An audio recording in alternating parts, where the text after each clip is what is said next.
I am here today with Dr. Neal Barnard, who is the president of the Physicians Committee for Responsible Medicine. He's the founder of the Barnard Medical Center in Washington, D.C., and is a prolific author. He's written so many journals and books. So thank you so much for taking the time to be here today.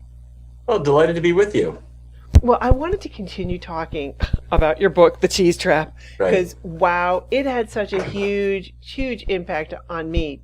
Everybody should be reading this book, without question. So, you shared a story by a gentleman by the name of Joey Vento. Could you share just Right. a little bit about him? Yes. Anybody who's been to Philadelphia knows that there are some iconic places that a person has to go to, like the Liberty Bell and the Museum of Art. But the most iconic of all is the cheesesteak. There are a couple of cheesesteak restaurants, and Geno's Steaks is kind of the one. So it was started by a guy named Joey Vento, and he named it Geno's because he thought that would sound like a nice name.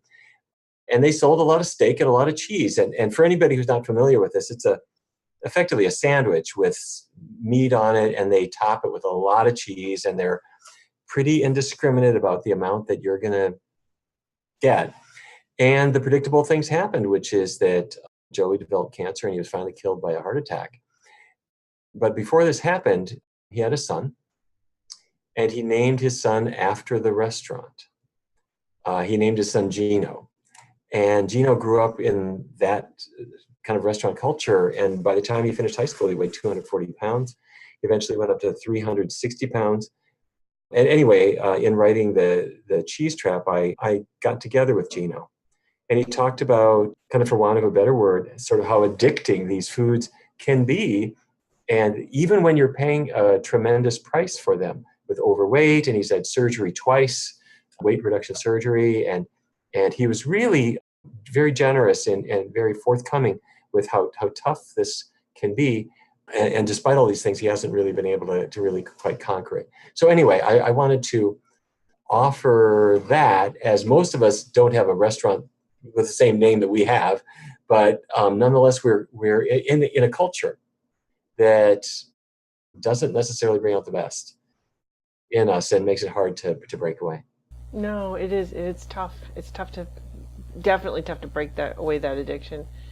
But if Right. I'm just having just a little bit, a little sprinkle of cheese here or there, because I know I'm hearing the people going, moderation. We have to have moderation. Yeah. Yes. Is that going to have an impact on me? It does. And researchers have actually studied this, where when researchers asked people to specifically, as part of a research study, specifically include some cheese in their diet to see what it might do, or specifically exclude it.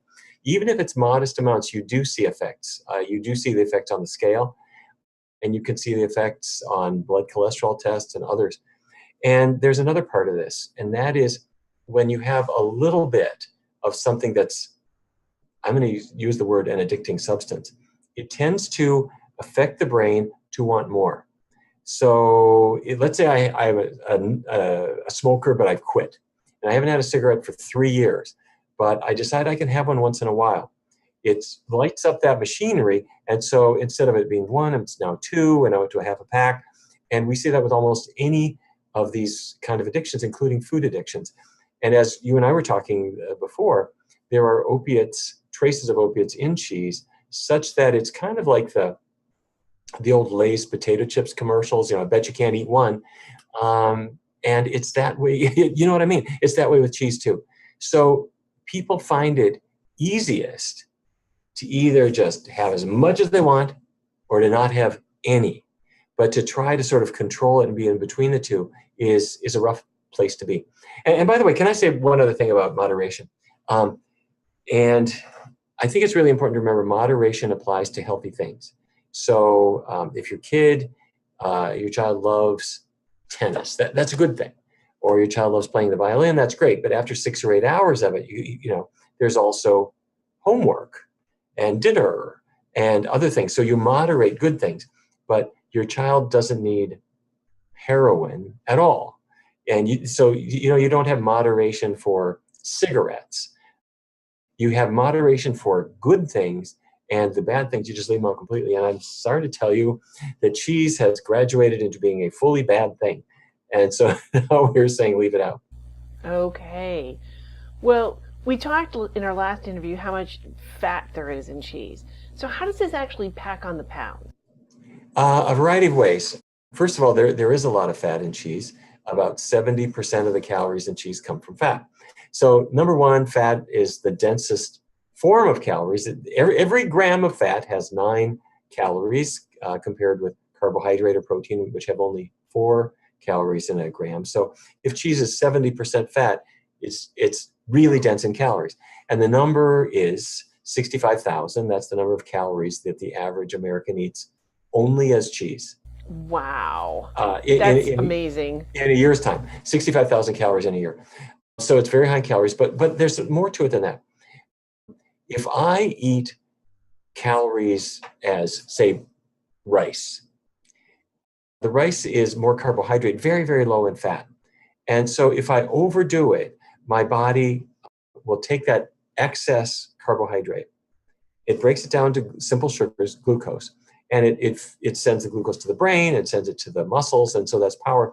But if I eat more than I can use, the body will say, okay, can't use all this glucose, let's store it as glycogen.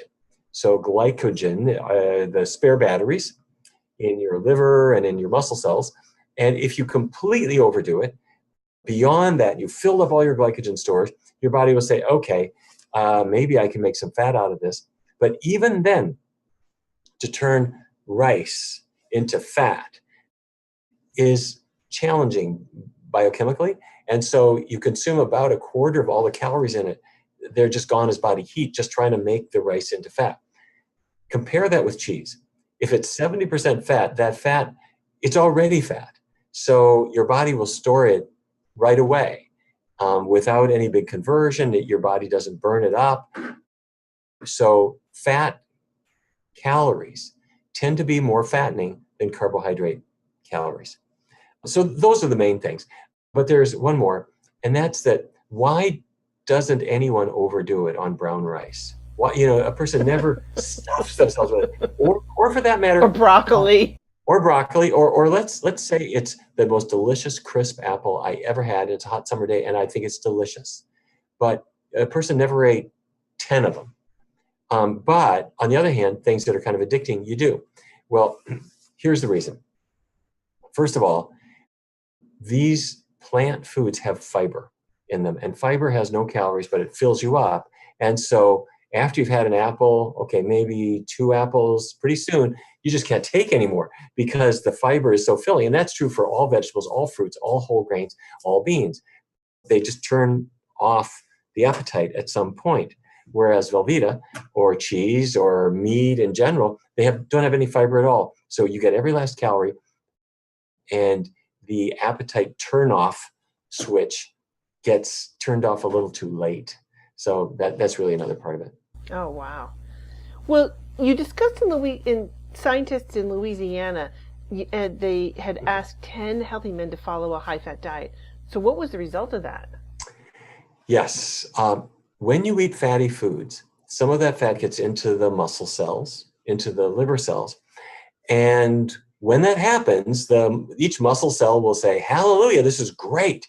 If we have a famine next week, I'm set because I got all this fat that I can burn. I'm set for a couple decades. I'm good. We can say to our muscle cells, hey, there hasn't been a famine for like a really long time. You don't have to store every darn thing I eat, but they do. And the way they do this is they reduce mitochondrial action. And mitochondria are little organelles inside the muscle cell or other cells. Yeah, exactly. That's exactly it. They will take fuel like fat or carbohydrate and they burn it.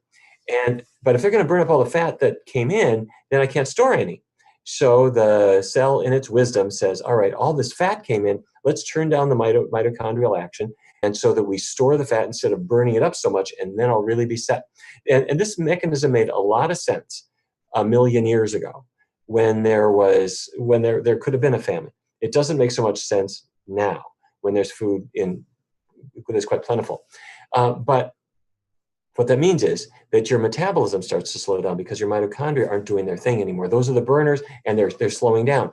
So when you're 12, you can eat anything and you never gain weight. But then fast forward, 4 decades, 5 decades, when your metabolism has been progressively slowed down, the mitochondria aren't doing their thing anymore. You just look at food and you gain weight. So your metabolism, people know their metabolism has slowed. It's not your imagination. It really has slowed down, and we measure it here in our laboratory. So the fatty foods, by impairing the mitochondrial action, slow your metabolism, and this happens fast.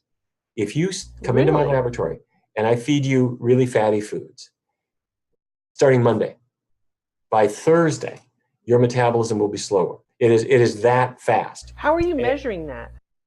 You can measure it a couple ways. This will not be on the test. We use something called indirect calorimetry, where you lie down on an exam table and we put what looks like sort of a spaceship helmet over you. It's a clear plastic bubble, basically. And what I'm doing is I'm measuring your oxygen consumption and your carbon dioxide output. And with some fairly simple arithmetic, that shows me your calorie burn minute by minute. And what I've told you so far now is the bad news. The good news is that your metabolism can be fixed. Yay! And yes, it can be. We demonstrated this back in 2005, where we brought in a group of women, all of whom were moderately to severely overweight. And we put them on a diet that kind of undoes all this. I mentioned that fat into the cells slows the metabolism down. What if I get that fat out of the cells? Okay, vegan diet means no animal fat at all. So we're going to make it all vegan. And we're going to keep oils really low too. And 14 weeks later, everybody got measured again. We put on this indirect calorimetry helmet. We measured their oxygen consumption and so forth. And their metabolism, the average person's metabolism went up 16%. Now that's I'm talking, this is what we call the after meal metabolism. And so 16% isn't a lot. It's a little bit. But what if your metabolism is higher for about 3 hours, which is the time frame, about 3 hours after breakfast, 3 hours after lunch, 3 hours after dinner, and the next day the same thing, and every day the same thing, and every food is high in fiber, so you're turning off your appetite a little sooner, and all these things add up into people losing weight, even though they're never counting calories, they are never saying no to seconds, they're eating what they want, but the quality of the food is such that the appetite is controlled and the metabolism is boosted. Wow. That's amazing. Yeah, it's a really cool thing to see. Wow. Well, we discussed in our last video that cheese contains a huge amount of salt. And I'm super, super salt sensitive. Even small amounts will send my blood pressure way up. But how does this have an impact on our body? 2 ways. I guess everybody knows, first of all, the link between salt and blood pressure. If I'm eating salty foods, the salt gets into the bloodstream, and that tends to hold water into the blood. More with the salt in there, more water comes in. So I've got a bigger blood volume and my blood pressure just goes up.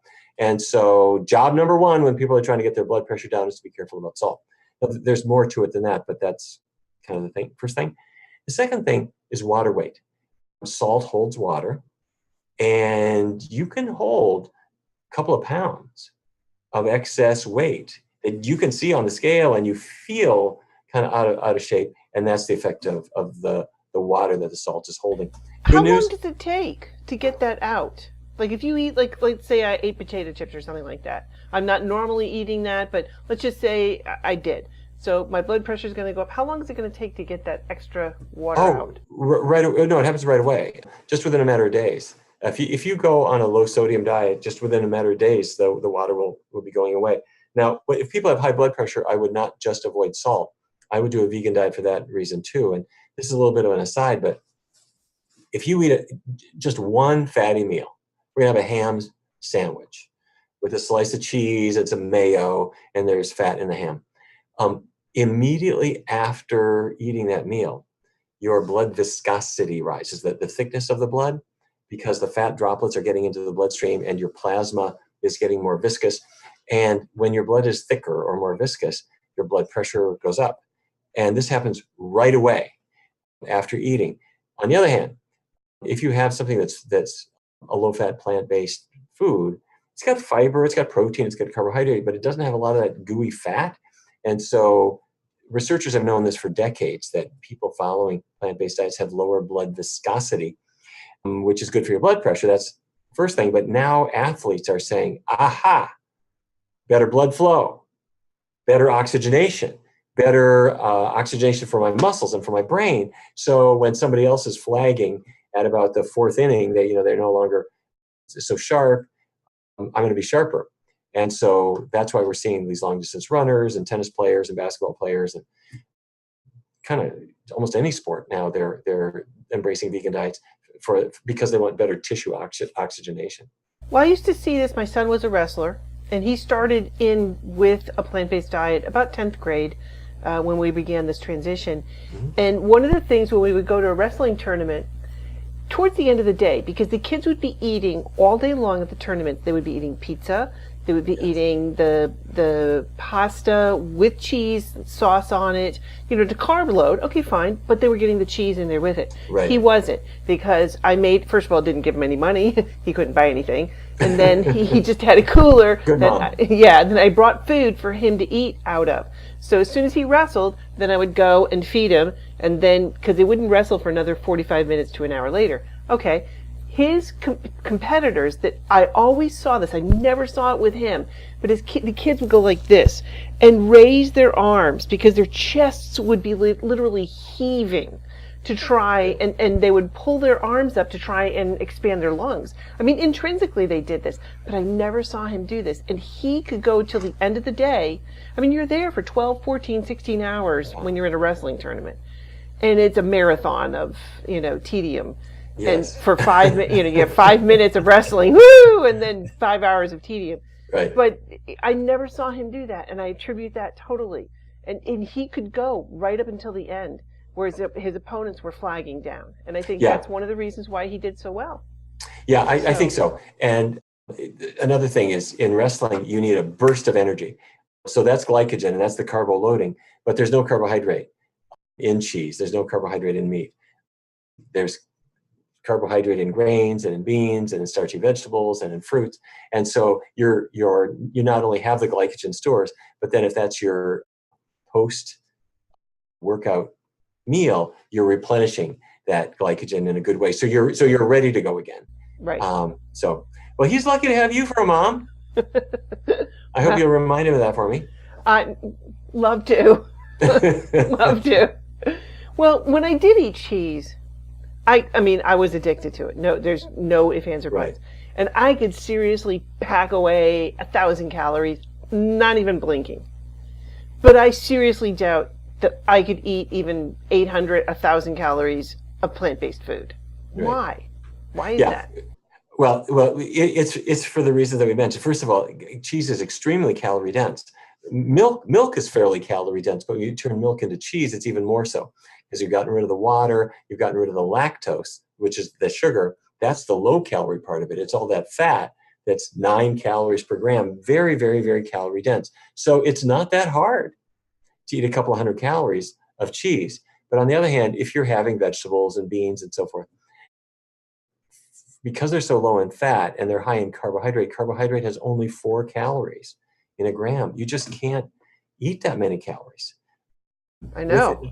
Now you can try, but those are just not calorie dense foods. And in addition to that, they have the fiber that effectively has no calories at all. And that's a really important part of our homeostasis, which says, okay, I'm hungry, I'll eat, but when I'm getting adequate nutrition, I will stop.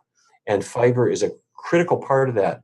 And the more people are tucking into meat and cheese and animal products in general, the more they're defeating that system because it requires that fiber. Fiber, good thing. Keep things flowing. It's a boring word, I'm always afraid that people will fall asleep when I say the word fiber, yawn. But let me tell you something. Fiber is Clark Kent. It is Superman, because it's a cancer preventer. It helps bring cholesterol levels down, and it helps keep us trim, and it's good in so darn many ways. And keeps things flowing. It does. Yep, it's a good thing. Good thing. Yeah, if everybody were on a vegan diet, all those shelves in the drugstore of all the laxatives and things, those shelves would be empty. Wouldn't in that be about awesome? in about 3 days. People just wouldn't need that stuff. Wouldn't that be awesome? It would. It would. You mentioned in your book that fatty foods that make the digestive tract, the wall, more permeable. When I read about this, it was like, oh my God! So it makes it so the molecules can slip in through. How does that work? This started out in a strange way, and the last word has not been written on this at all. But we've noticed that inflammatory conditions, sometimes like rheumatoid arthritis, for example, or certain skin conditions and others, where the body is inflamed, when people get away from dairy for some reason that we weren't too sure why, they got better. And looking a little further, we recognize that, say, rheumatoid arthritis is a classic inflammatory condition. What I mean is, you look at the joint. The joint, if you could look inside the joint, it's ugly looking. It's the membrane, the synovial membrane that lines the joints is inflamed. It's red. It's hot. What this means is the body is reacting to something. In your blood, antibodies are being formed and they are attacking the joint. And this is an autoimmune reaction. So something is triggering it. There's some foreign protein that's triggering it. Dairy protein could be the trigger.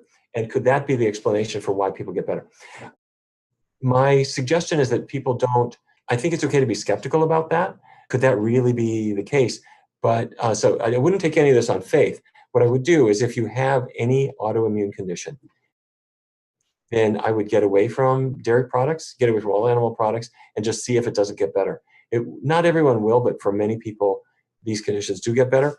And then an additional part of the explanation is the one that you were just mentioning, that somehow the digestive tract lining, which is supposed to be very selective, not just anything you eat can go through into your bloodstream. Right. But somehow the dairy seems to cause it to be much less selective.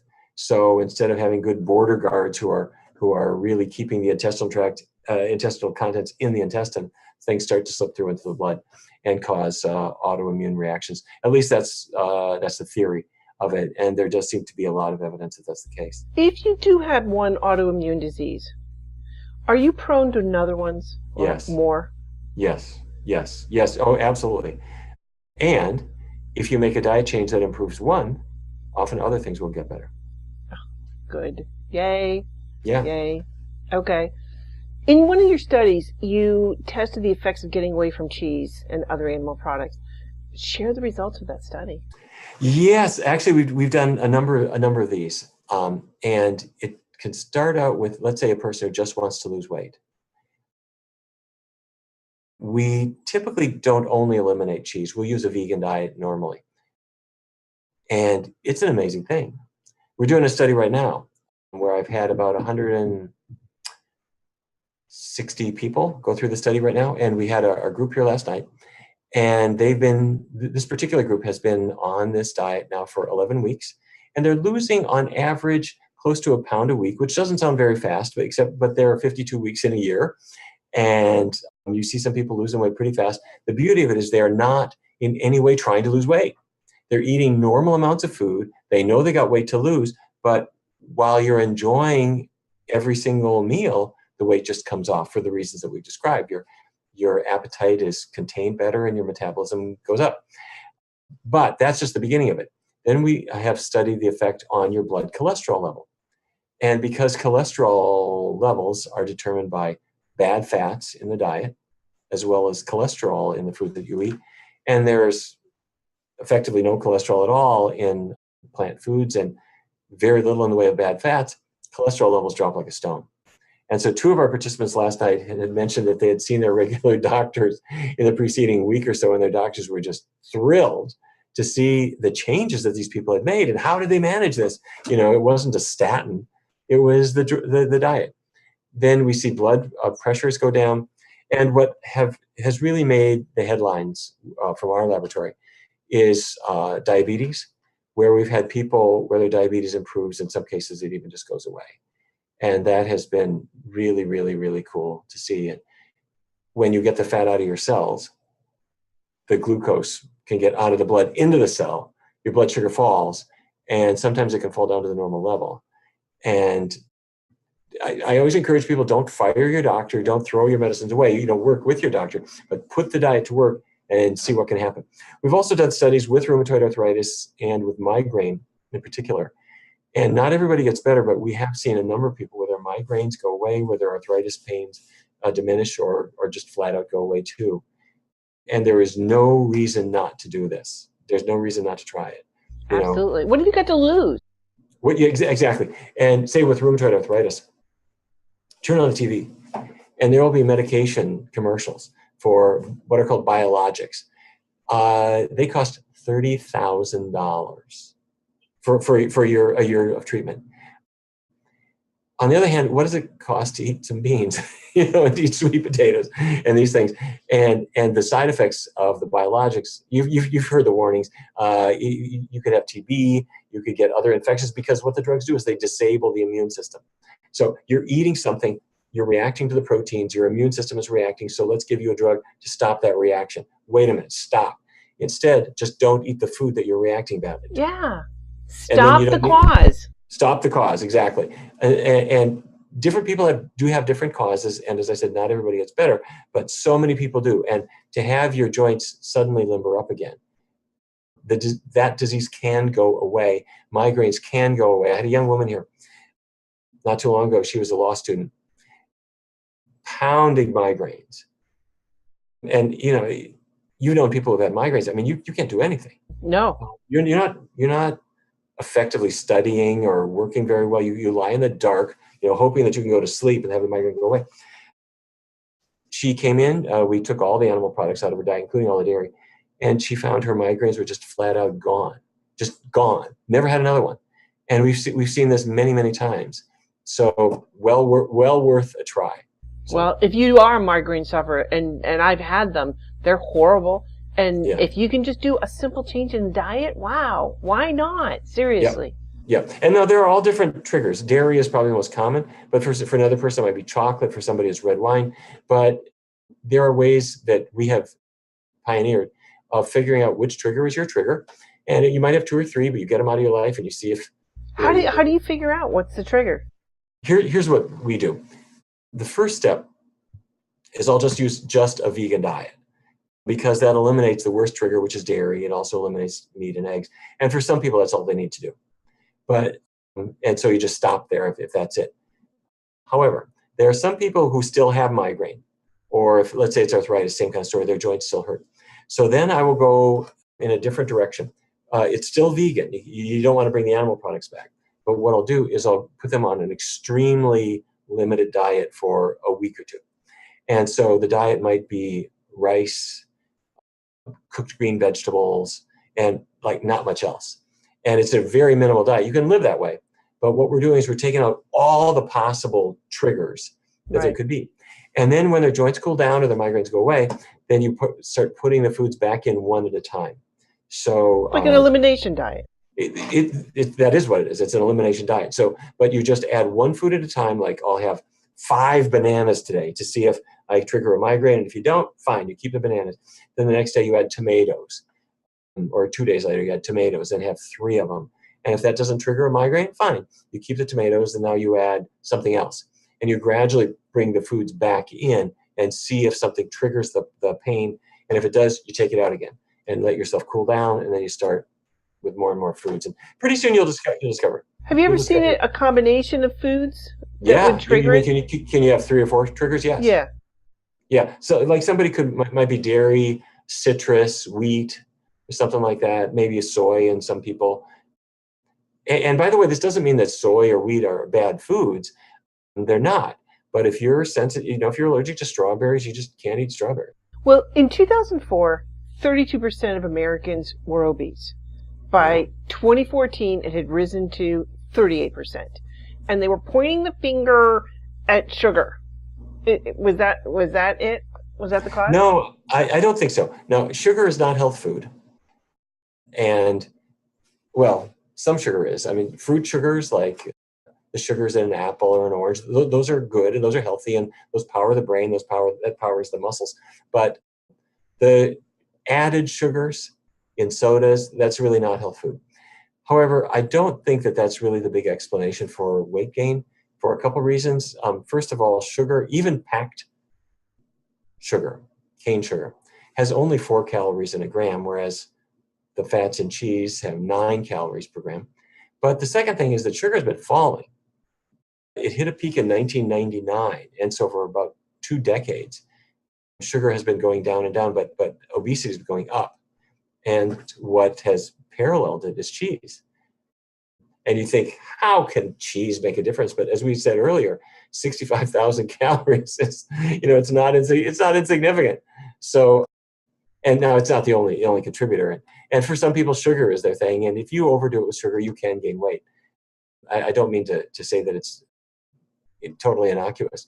But what I do mean to say is I think that it's become very easy for people who don't want to make any enemies to just say, it's the soda, that's the whole problem. Yeah. And as opposed to looking at all the fatty bacon and sausage that we eat, and especially the cheese products that are just in everything. Everything, they are. Mm-hmm. Yeah. What about the Atkins diet? Because, I know people have gone on the Atkins and have lost weight, Yeah. but is that a healthy choice? The reason that people will lose weight on the diet, the diet says don't eat carbohydrate. And so don't eat bread, and don't eat pasta, and don't eat beans, and don't eat potatoes, and don't eat sweet potatoes, don't eat cookies, don't eat cakes, don't eat any fruit. If you take a look at your diet, carbohydrate is more than half your calories. So if you stop eating them, you're gonna lose weight, unless you make up for it with the other things. If you start adding fatty foods, you aren't going to lose any weight at all if your calories don't actually drop. So the reason people lose weight on an Atkins type low carb diet is simply because they're leaving out so many foods that their calorie intake drops. If it doesn't drop, you don't lose weight. The problem, you asked, is that a healthy way to go? Normally, when people lose weight, no matter how they lose weight, their cholesterol levels normally will fall. Just a smaller body tends to have a lower cholesterol. Except the low carb diets are an exception to that people lose weight, but about 1 in 3 of them, because they're eating more meat than they were before, or heavy cream or butter or these non-carb unhealthy things, their cholesterol levels go up, and in some cases astronomically. There have been people with terrible increases in specifically LDL cholesterol. Mm-hmm. So again, it's not everybody, but about 1 in 3 dieters really gets this effect. So I really don't encourage it. And the other part of it is, of course, a meaty diet, it puts you at higher risk over the long run for cancer, diabetes, other problems.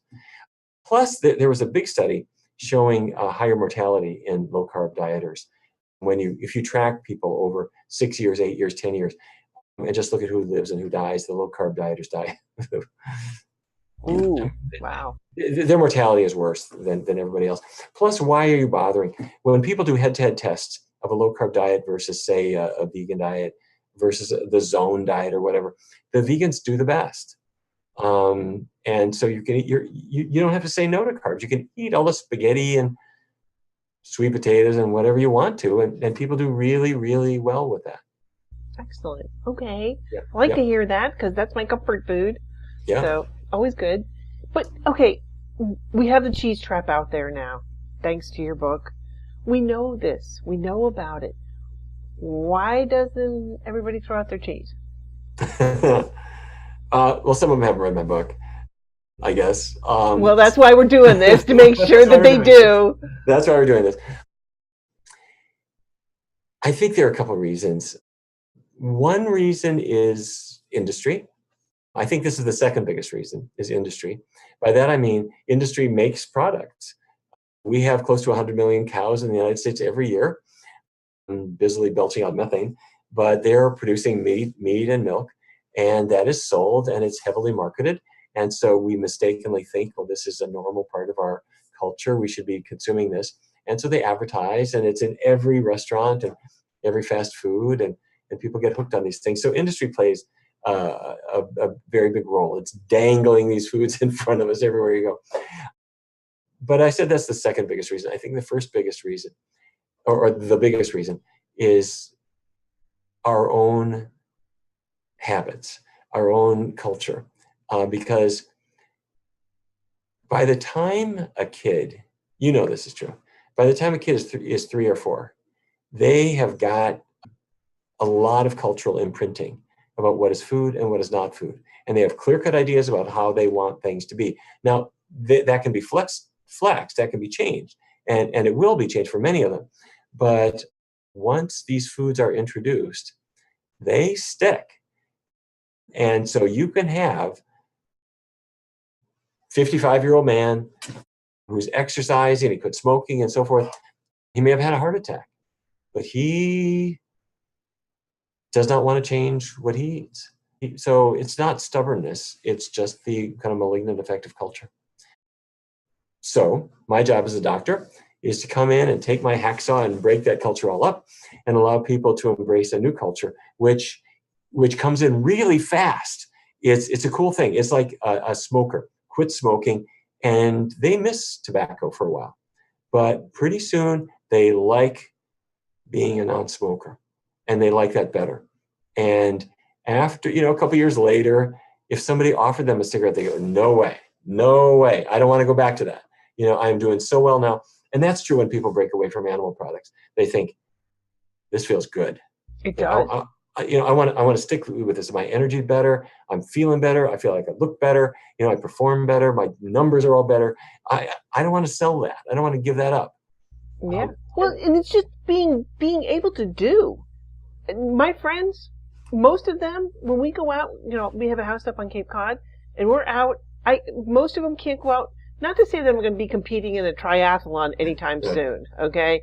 But most of my friends can't keep up with me on a bike, can't keep up with me in a kayak. Most of them can't keep up with me out on the trail.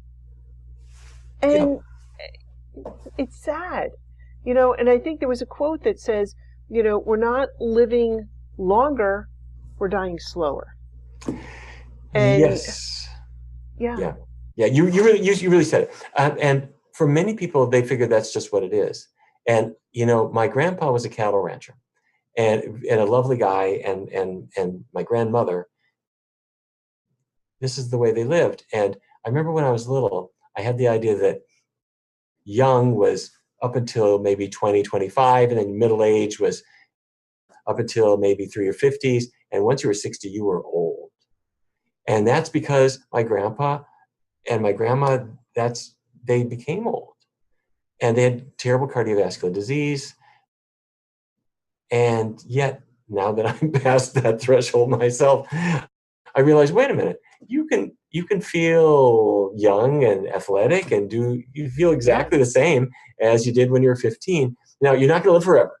But my idea is to have, instead of this gradual decline of your life, live a box-shaped life where you feel the same all the way through. And then at some point, it goes down. Some catastrophe is going to take you away.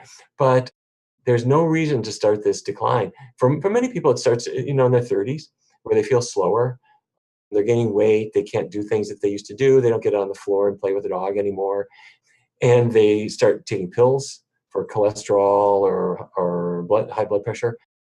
Pills have side effects. The guys start losing their sexual function, which is narrowed arteries, aided and abetted by medication. And we just don't feel well. We start to die when we're still young. Yeah, anyway, a healthy diet won't make you live forever, but it does allow you to but you feel things. So good. You do. It allows you to do the things, I still run all the time. I've got a rock and roll band that I play with. And so, we do all these things, and you just, adolescence doesn't last forever, but make it last for a while. Absolutely. Well, thank you so much. I really appreciate it. And I look forward to our next session. Likewise. Thank you so much. All right. Bye-bye. Bye.